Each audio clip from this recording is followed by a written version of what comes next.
The video game industry now rakes in roughly $140 billion a year, with professional and competitive gamers earning millions of dollars.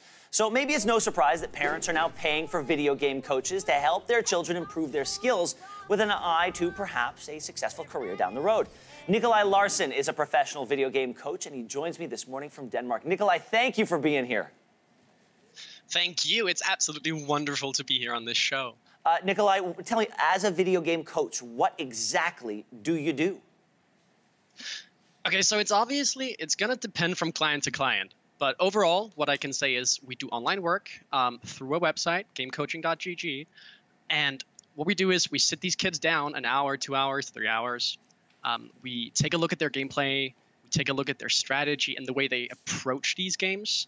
And then we just do coaching. I mean, it sounds simple because it kind of is simple. It's the natural progression of these things. So in a way, you take a step back from the game itself and take a look at an overview of how these kids are approaching, like a coach would in sport.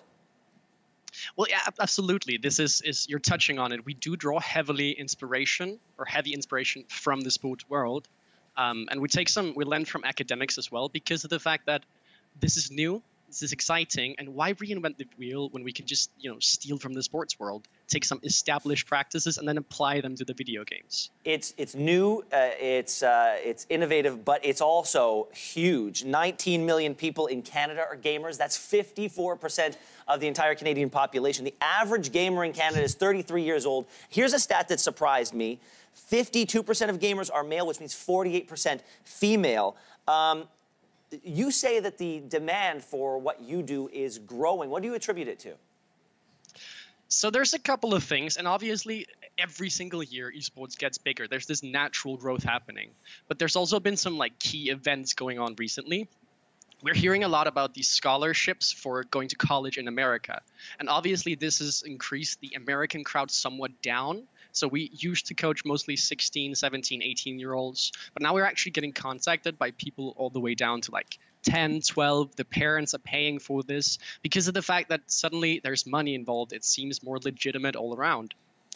The money is making it more legitimate. That's interesting, because parents are shelling out, like we said, so much money. But we're also learning that a lot of parents, they're not just doing this because they want their kids to perhaps have the possibility of making a lot of money, but they want to learn themselves so that they can play with their kids. Are you noticing that as well? For us specifically, we market ourselves as a very high-end kind of website that wants to go quite deep with this stuff. But we do definitely see an overall trend in these parent interest, right?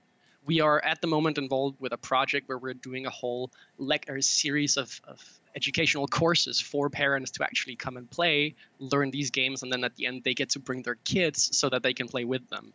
Kind of parent-child duo coaching, right?